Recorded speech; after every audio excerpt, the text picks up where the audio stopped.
ओम सभी को सब नमस्ते सज्जनों। आज हम यजुर्वेद के 37वें अध्याय के 18वें मंत्र का स्वाध्याय कर रहे हैं और उसमें पति पत्नी प्रार्थना कर रहे हैं परमात्मा से कि हमें सद्बुद्धि दें, विवेक दें और हमें प्रभु का जो मार्ग है अर्थात जो साधना का मार्ग है, जो भक्ति का मार्ग है, जिससे परमात्मा के दर्शन हो सकें, जिससे परम पिता के पास हम पहुंच सकें, वो प्रार्थना है। लेकिन उसमें वेद मंत्र कह रहा है कि मनुष्य की भाषा तो समझता है, लेकिन परमात्मा की भाषा जो ये वेद है उसको कौन समझेगा?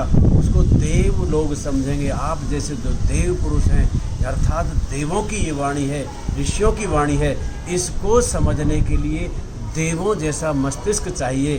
तो आप सब देव जैसे मस्तिष्क वाले हों, ऐसी मंत्र में प्रार्थना की गई है। क्योंकि मनुष्य की भाषा मनुष्य तो समझ जाता है, पर देवों की भाषा समझने के लिए तो देवता बनना पड़ेगा, देवताओं जैसा आचरण करना पड़ेगा। इसलिए आइए मंत्र को देखते हैं।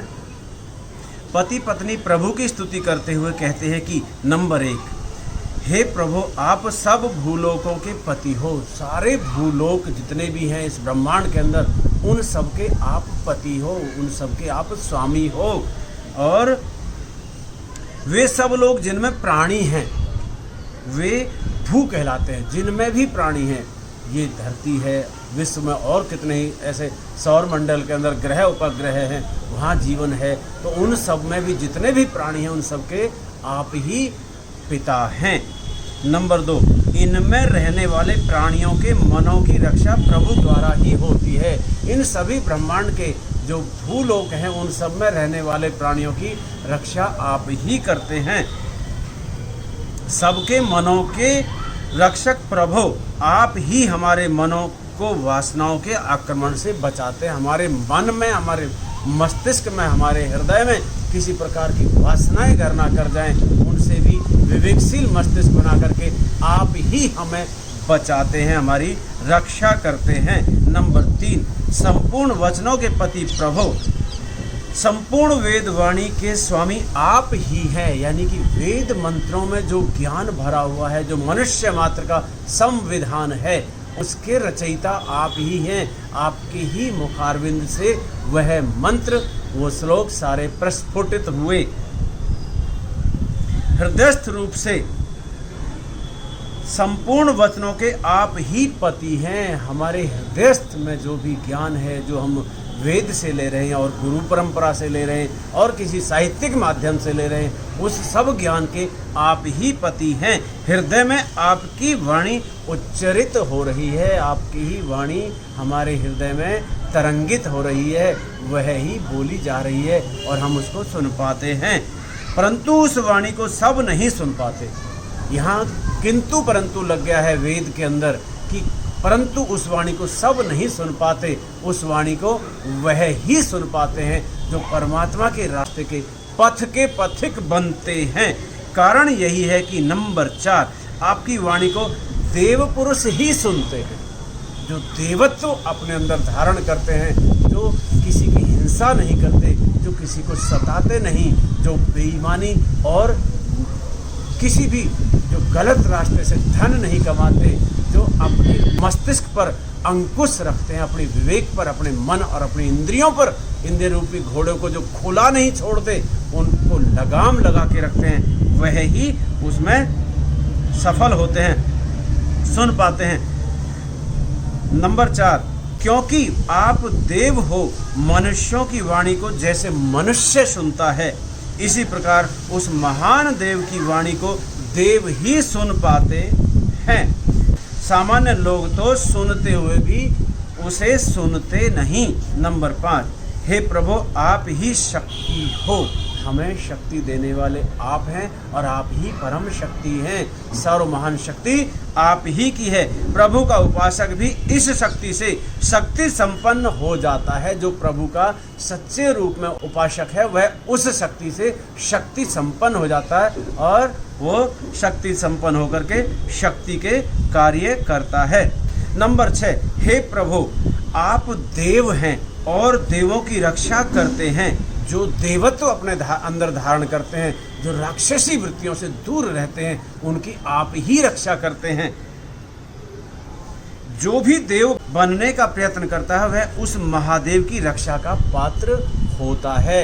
अर्थात जैसे हम घर पे आए हुए अतिथि का आदर करते हैं, सत्कार करते हैं, उस पर कोई आक्रमण करे, उसका कोई अपमान करे, हम होने नहीं देते, हम उसकी रक्षा के लिए अड़ जाते हैं, वैसे ही प्रभु भी देवों की रक्षा करते हैं। जो देवत्व धारण करते हैं, अपने अंदर श्रेष्ठ ही आचरण अपने व्यवहार में रखते हैं, उनकी परमात्मा रक्षा करते हैं। वो परमात्मा से रक्षित होने के पात्र होते हैं। नंबर 7, हे प्रभु, इस मानव जीवन में आप हमारी विशेष रूप से रक्षा कीजिए। आपने हमें मानव का जीवन दिया है, तो आप हमारी रक्षा भी कीजिए। प्राय इस जीवन में आकर हमें विविध विषयों की खाज सी हो जाती है। विविध जो विषय होते हैं, जो वासनाएं होती हैं, जो राग द्वेष इत्यादि होते हैं, काम क्रोध लोभ मोह इत्यादि होते हैं, उनकी हमें खुजली सी हो जाती है, यानी कि हम उनकी तरफ भागते हैं। जैसे खुजली में आनंद आता है, ऐसे ही चुगली चपाटी लड़ाई झगड़े, इन सब में भी आनंद आता है ऐसी वृत्ति के लोगों को। इसलिए हमारी ऐसी वृत्ति परमात्मा आप ना करें। हमारा आहार विहार सब दूषित सा हो जाता है, यानी कि हम खान पान हमारा सब गड़बड़ हो जाता है, हम उस पर अंकुश नहीं रख पाते। हम जिह्वा के और मन के वशीभूत होकर के भोजन करने लग जाते हैं, तो हम रुग्ण हो जाते हैं, बीमारी का घर अपने शरीर को बना लेते हैं। प्रभु की कृपा ही हमारी रक्षा करेगी। प्रभु की विशेष कृपा यदि होगी तो हम संयमित जीवन जिएंगे, संयमित खान पान करेंगे और सात्विक भोजन ग्रहण करके हम उस परमात्मा के रास्ते के पथिक अवश्य बनेंगे। यह सुनकर प्रभु कहते हैं नंबर 8, मेरे पीछे आओ, तुम दोनों को मैं, किन दोनों को? पति पत्नी को, तुम दोनों को मैं दिव्य गुणों की प्राप्ति के लिए ले चलता हूँ। प्रभु के पीछे चलेंगे तो उत्तरोत्तर हम में दिव्य गुणों की वृद्धि होगी। यदि हम प्रभु की उपासना करेंगे, प्रभु के जैसे व्यवहार है, यानी कि वो जीव मात्र का हित करते हैं, वैसा ही हम भी अपने आचरण में अगर लाएंगे तो हम प्रभु के पीछे चलने वाले कहलाएंगे। गुणों की वृद्धि होगी, हमारे जीवन सुंदर मंगलमय होकर संसार को सुखमय बनाने वाले होंगे। नंबर 9, माधुर्य के गुण से युक्त तुम दोनों के लिए मैं सब ज्ञानों में श्रेष्ठ मधु विद्या को प्राप्त कराता हूँ। जो सब ज्ञानों में श्रेष्ठ है मधु विद्या, अर्थात मधुर ही व्यवहार करना है सबसे। कहीं भी कलुषितता, कहीं भी आपके मन में कठोरता और कड़वाहट ना हो, तो वो ज्ञान आपको प्राप्त कराने की बात कर रहे हैं परमात्मा। प्रकृति का ज्ञान ही जब आश्चर्य को जन्म देकर उन भौतिक पिंडों व पदार्थों के निर्माता की ओर मनुष्य के ध्यान को ले जाते हैं। प्रकृति के जो इतने सारे पिंड हैं, समूह हैं, और ये हम भूगोल में जो देखते हैं, वो सब ज्ञान हमें परमात्मा की ओर आकर्षित करता है। तब वह ज्ञान मधु हो जाता है, वो शहद जैसा हो जाता है, वो अमृत तुल्य हो जाता है।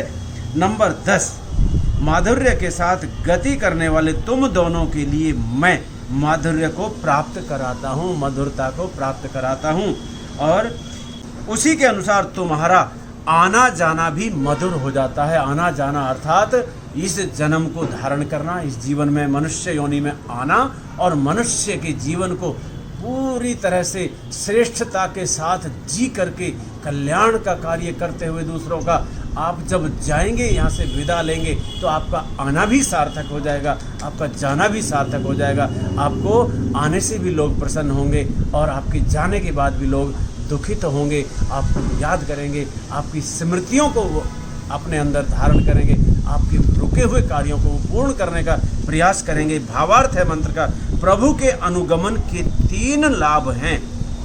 प्रभु के पीछे यदि हम अनुगमन करते हैं, प्रभु का अनुसरण यदि हम करते हैं, तो उसके 3 लाभ इस वेद मंत्र में प्रभु ने गिनाए हैं। तो वो क्या है? नंबर 1, दिव्य गुणों की प्राप्ति होगी, ऐसे साधक को दिव्य गुण प्राप्त होंगे। नंबर 2, मधु विद्या का ग्रहण होगा, उसको मधु विद्या अर्थात मधुर व्यवहार करने वाला, मधुर आचरण करने वाली विद्या उसको प्राप्त होगी। नंबर 3, माधुर्य का उसके व्यवहार में संचार हो जाएगा, वो माधुर्य से ओत प्रोत हो जाएगा। ये सब व्यवहार में एक तरह से बदलाव आएगा, परिवर्तन आएगा, और ऐसा जब बदलाव आ जाएगा तो वो निश्चित रूप से देव नहीं, वो देव महादेव का अनुयायी बन जाएगा, महादेव का एक अंश बन जाएगा, और वह देव कहलाने लायक हो जाएगा। इसलिए आप सब ऐसे देव बने, ऐसी मेरी आप सबसे प्रार्थना है। और आप सबने इस वीडियो को ध्यानपूर्वक सुना, मंत्र को, तो आप सबका